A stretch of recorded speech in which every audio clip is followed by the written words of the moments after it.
Number 1. Misty was last seen walking to her family's residence in the Tacoma, Washington area on September 17, 1992. She was returning from the Puyallup Fairgrounds in Puyallup, Washington at the time. She had gone there with a close friend, Trina Bevard. Misty missed the 8:40 p.m. Pierce Transit bus back to her neighborhood in Spanaway, Washington. She called her mother and said she might get a ride with Reuben Schmidt, an 18-year-old friend. Misty's mother didn't trust Schmidt and told her daughter to find someone else to help her. Misty eventually decided to walk home, a distance of 8 miles. A witness saw her at 10 p.m. in downtown Puyallup, walking along Meridian toward the westbound on-ramp of Highway 512. She never arrived home and has not been seen again. She is not believed to have been carrying any money at the time of her disappearance. Misty's mother reported her missing the next day after she contacted relatives and Misty's friends and found out none of them knew where she was. Schmidt said she had asked him for a ride the night before, but he didn't have enough gasoline. His roommate said Schmidt left shortly after the phone conversation. The roommate thought Schmidt had gone out to pick up Misty, but Schmidt denied the story and maintained he hadn't seen her and didn't know her whereabouts. Police initially assumed Misty had run away from home. One female classmate claimed Misty called her after her disappearance and said she was okay, and another classmate said she thought she saw her on September 21. Both witnesses knew Misty only slightly, but based on their evidence, authorities closed the case and falsely informed the media that Misty had been found. They refused to reopen the investigation for weeks. It wasn't until December 1992 that police acknowledged Misty might have met with foul play, and it wasn't until 5 months after her disappearance that they interviewed Brevard and Schmidt, the last two people known to have seen her. When she was interviewed, Brevard said Schmidt was supposed to take her and Misty home from the fairgrounds that evening. He told them he couldn't pick them up because he didn't have enough fuel. Misty called him back and told him how to get inside her house so he could get money and buy gasoline.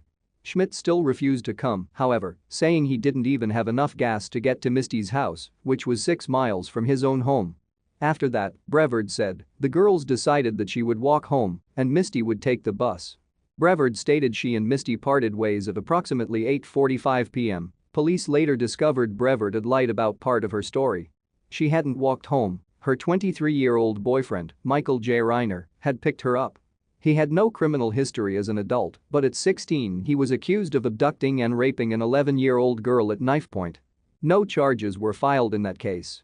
Brevard stated she offered to let Misty ride with her and Reiner, but Misty didn't trust him and refused to come with them. Brevard said Reiner dropped her off at home and she told him Misty had taken the bus. Police theorized Reiner returned to the fairgrounds later and convinced Misty to get into his car, but Reiner denied this, and he later passed a polygraph and was eliminated from the investigation. When police questioned Schmidt, he confirmed Brevard's story but said he had suffered from blackouts for most of his life and couldn't remember anything that happened after the second phone call from Misty. He said he woke up the next morning, alone at his grandmother's farm near Enumclaw, Washington. When investigators asked if it was possible he blacked out and harmed Misty, he answered, "I don't know." Schmidt took a polygraph exam, but it was inconclusive, and authorities felt he was trying to influence the results. Investigators conducted periodic searches for Misty throughout the remainder of 1992 and into 1993. A small private search party discovered her underwear, jeans, shoes and one of her socks on February 7, 1993, nearly 4 months after her disappearance. She had worn those clothes on the day of her disappearance. The clothes were covered in mud and rolled up in a ditch near the intersection of State Highway 410 and Waco Road, near the Mud Mountain Dam area. It appeared as if they had been exposed to the elements for a long time. Laboratory analysis showed there was no blood or semen on the clothing, but there were 3 red paint chips on the jeans. The paint chips have since been lost. Misty's hair pick and toothbrush were located on February 20, 1993, approximately 1/2 mile from the location of her clothes. She carried both the items in her purse at the time of her disappearance. In 2009, police completed a DNA test on the jeans. Curiously, the DNA didn't match Misty, but came from an unidentified male instead. Witnesses reported Schmidt had said he knew where Misty's body was. He said it was 6 miles from where her clothes were found. Schmidt's grandmother's farm, where he said he was the morning after Misty disappeared, is 6 miles from the Highway 410 ditch where the searchers located her clothes.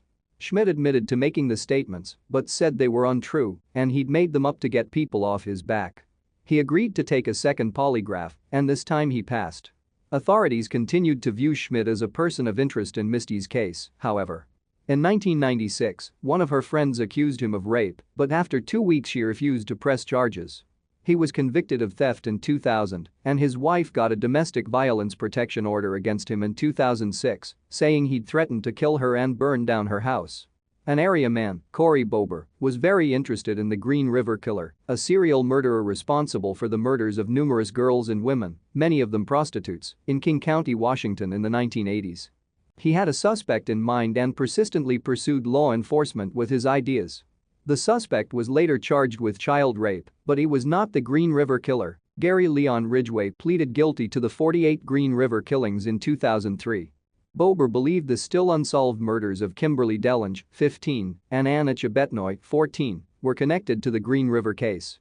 Dellinge disappeared in 1988, and her body was found later that year. Chebetnoy vanished in 1990, and her remains were found in 1991. Both teens from the same Puyallup shopping center, and their bodies were found within 100 feet of one another.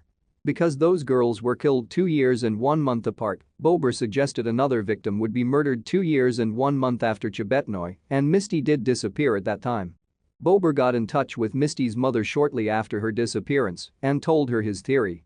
He maintained contact with her for years, and it was he who suggested the search the Highway 410 area where Misty's clothes were located.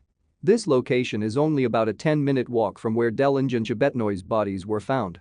Investigators believe the teens' homicides and Misty's disappearance may be related. Bober's behavior led both police and Misty's mother to suspect he was involved in her disappearance. He maintained his innocence and agreed to take a polygraph, but then cancelled the test.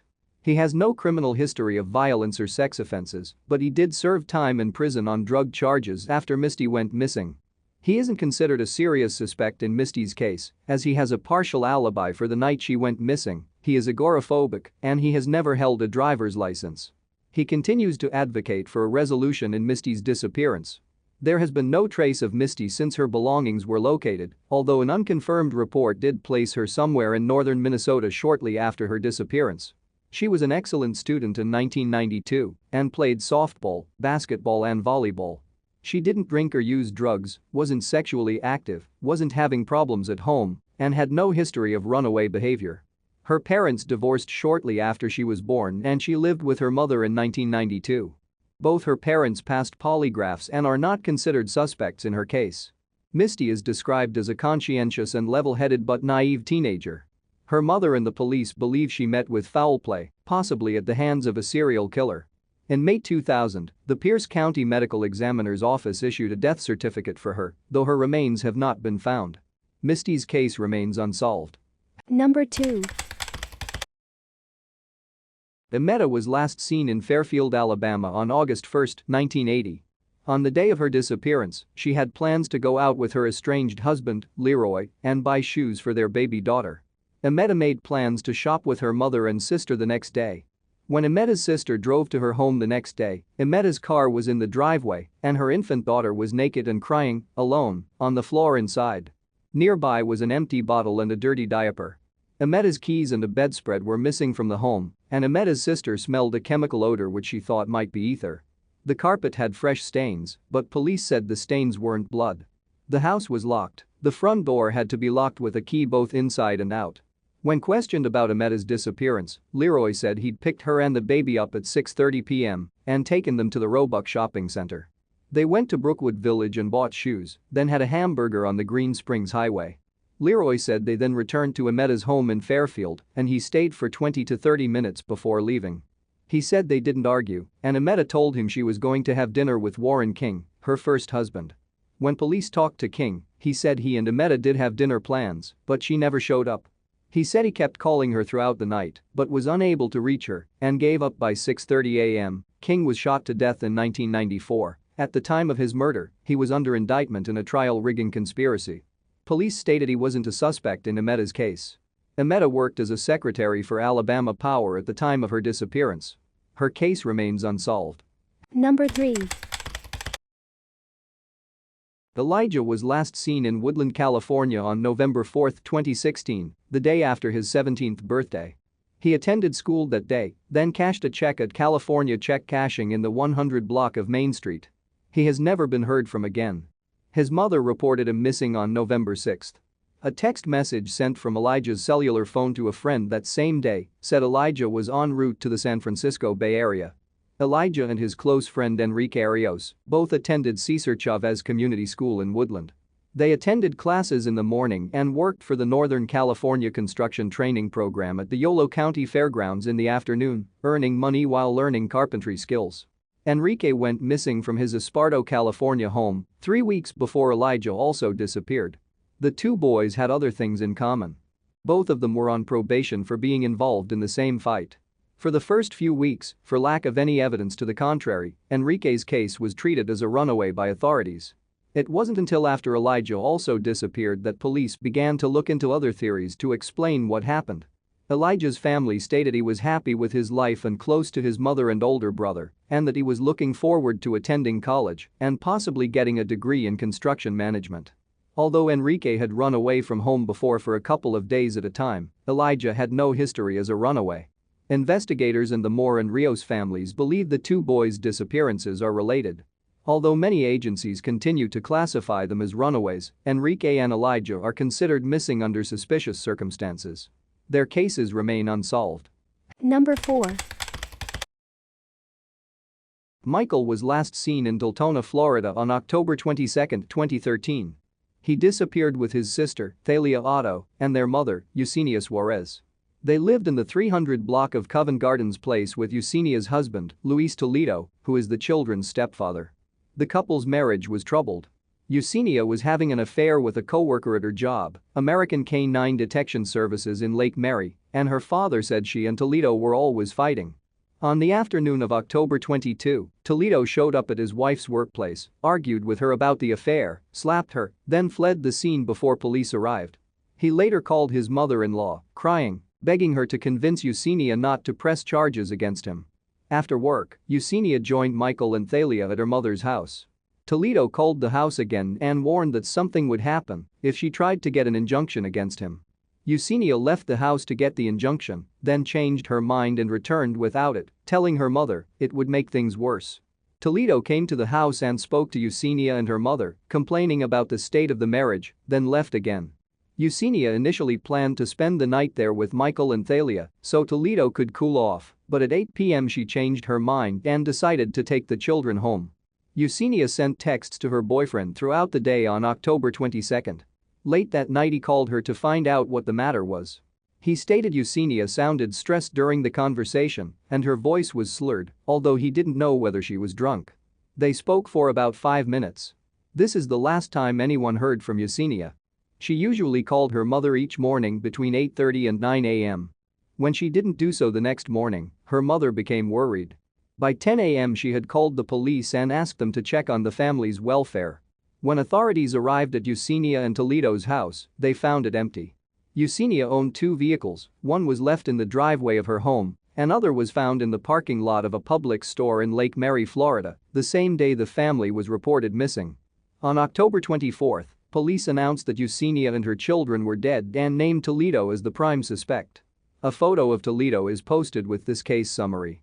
He was previously the state's 3rd highest-ranking member of the Latin Kings gang. He has an extensive arrest record, including several counts of aggravated assault, aggravated burglary, shooting into an occupied dwelling, kidnapping and attempted second-degree murder. Most times the charges against him were dropped, although he did serve 4 years for burglary, robbery and kidnapping. He joined the Latin Kings while in prison.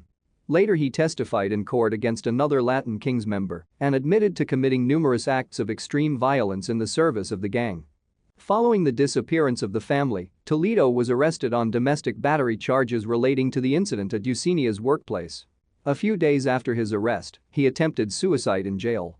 2 days later, on October 28, he was charged with second-degree murder in Eugenia's presumed death. In January, he was additionally charged with 2 counts of first-degree murder in the deaths of Thalia and Michael. There was physical evidence to implicate Toledo in all 3 presumed deaths. Some of Thalia's blood was found on Toledo's boot and on the trunk mat from Eugenia's Honda Accord, both of which Toledo had thrown into a trash bin in Sanford, Florida. There were also 13 bloodstains from Thalia in the master bathroom and 4 more bloodstains from her on a closet door in the master bedroom. Some of Michael's blood was found on 2 pieces of gauze in a trash can in a hall bathroom. Neighbors heard screams coming from the family home around the time Yesenia and the children vanished. Toledo has reportedly confessed to killing Yesenia, stating he punched her in the throat in their bedroom. He denied having killed the children and blamed a neighbor, Tishan Jackson, for their deaths. Toledo said he cleaned up the crime scene, but Jackson disposed of the bodies and he, Toledo, didn't know where they were. Police don't believe Jackson was in the house when the murders occurred or that he had any criminal role in the deaths. Jackson had himself contacted the police about Toledo's behavior, saying Toledo had asked him to help move Yesenia's car to Lake Mary shortly after 6 a.m. on October 23. Jackson stated he saw Toledo wiping down the car with cleaning solution and putting the trunk mat and a plastic bag containing rugs, some clothing and cleaning products in the dumpster. Toledo supposedly told him, "I snapped." Jackson didn't question him about this because he was afraid, but he later went to the police, told them what had happened and took them to the dumpster. In one of letters from jail, Toledo wrote to a friend, "I sent 3 boxes to Laredo, Texas. 1 large and 2 small. The large was already sent to Veracruz, Mexico, and the 2 others are doing well. Now you know why I don't care what they do with me because my things are well." In the same letter to his friend he wrote that he wished he could tell him what had happened the night Yesenia and the children disappeared, but he couldn't because it could be used against him. He mentioned Yesenia's infidelity and said he was hurt by it and added, "I want you to know that I never hurt or touched my kids in any way and never could. I love those kids more than anything and still love them till this day."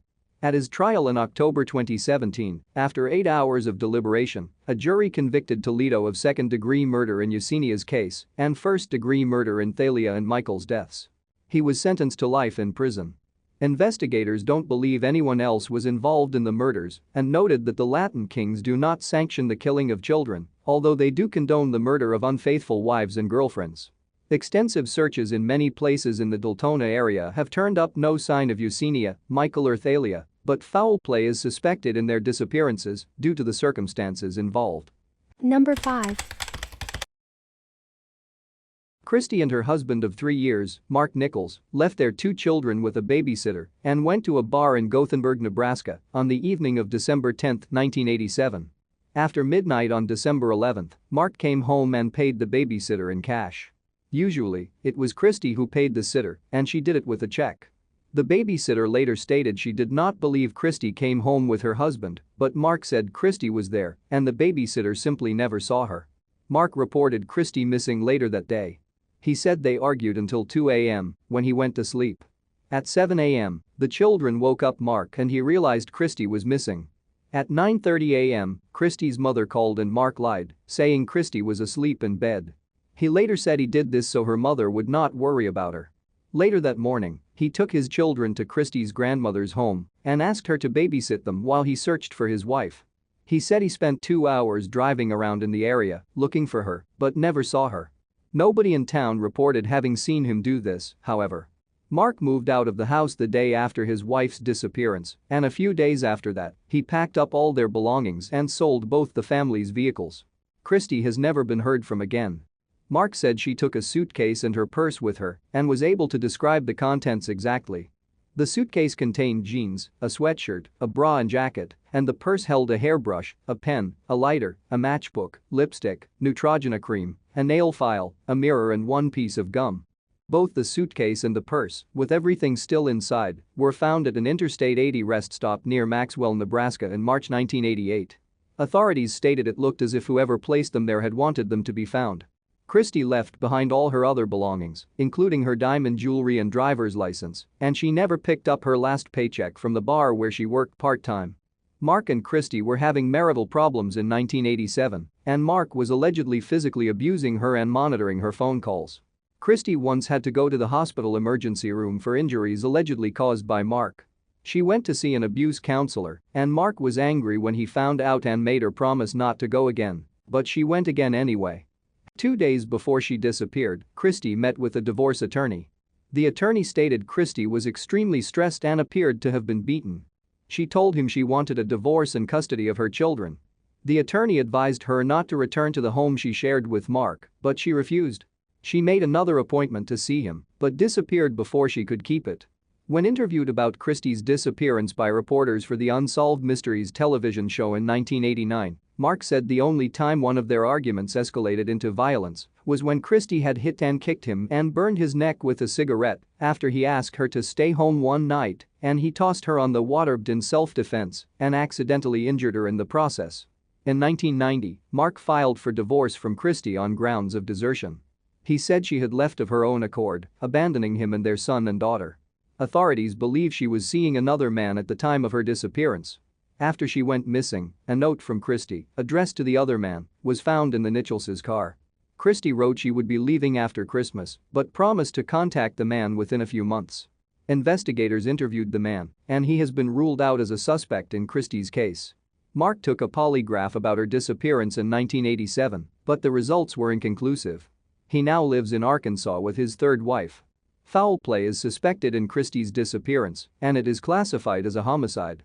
Mark is the only suspect in her case. Trace amounts of Christy's blood were found on the floor of her bedroom and in the trunk of Mark's 1977 Mercury Cougar. Authorities stated there was not enough blood to indicate Christy was dead. Mark told investigators it was her menstrual blood, but analysis proved this statement was untrue. Christy's case remains unsolved. She is described as a quiet, very shy woman and a dedicated mother. It is uncharacteristic of her to abandon her children. Number 6. Ana Maria lived with her mother, Anita Maria Vega, her stepfather, Luis Vega Sr., and 6 siblings, including her 9-year-old sister, Margarita, at the time of her disappearance. She disappeared sometime in the winter of 1969-1970 and has not been seen again. Police were unaware of Ana Marie's disappearance until Margarita went to them in the autumn of 1992. By then she was 33 years old.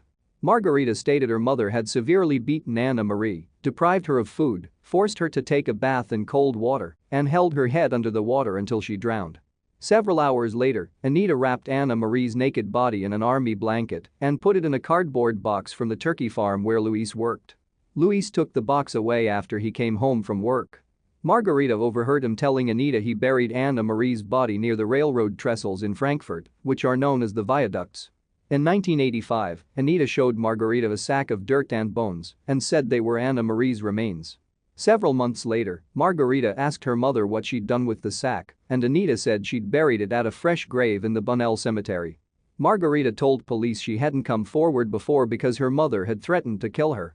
She went to law enforcement with her story after spending a month in a California mental health facility getting treatment for anxiety. Margarita had talked about her sister's death during therapy sessions at the facility, and the staff told her that if she didn't report what had happened, they would. She took a polygraph about her statement, but the results were inconclusive. Police went to the Bunnell Cemetery and sifted through the dirt at the grave Margarita indicated, but found only turkey bones.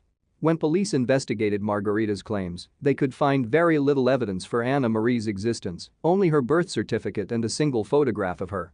Anita's other children denied Margarita's story, and one of them, Guadalupe Thomas, was ultimately indicted for lying to authorities. She had told a grand jury she didn't remember her mother, forcing the children to take cold baths as punishment. Thomas pleaded guilty to perjury and agreed to testify against Anita at her trial. A photograph of Anita is posted with this case summary. She was charged with involuntary manslaughter in October 1993. Luis died in the mid-1980s before police realized his role in covering up his stepdaughter's death. When questioned by police, Anita at first denied Ana Marie's existence. After police confronted her with the child's birth certificate, she changed her story and implied that Margarita had killed the child. When police pointed out that Margarita had only been 9 years old at the time, Anita said Luis had killed Ana Marie, then changed her story again and said she found Ana Marie dead in bed. She stated she had kept the death a secret because Luis, whom she claimed was abusive, had threatened her. Luis, she said, was afraid he would be deported to Mexico if they reported Ana Marie's death. At Anita's trial, Margarita testified about witnessing her sister's murder, and Thomas partially corroborated the story, saying she had seen Ana Marie's body. Anita's attorney suggested Margarita had made up the murder story to get revenge on her mother for not supporting her when she told her Luis had sexually abused her. Anita was convicted. The jury deliberated only 15 minutes before bringing in the guilty verdict. She was sentenced to 1 to 10 years in prison and served 3. Her other children supported her and are now estranged from Margarita. Ana Marie's body has never been found. Number 7. Vincent was last seen leaving his father's house near 31st Street South and Hydraulic in Wichita, Kansas, in the early morning hours of July 11, 2015. He was accompanied by his father, Gary Mackenzie Moore Jr., at the time. Gary was carrying a blue and black floral print diaper bag. A photo of a similar bag is posted with this case summary. Vincent has never been heard from again. On June 5, Vincent's mother, Michelle Mendez, dropped Vincent and his 2-year-old brother off for a visit with their father.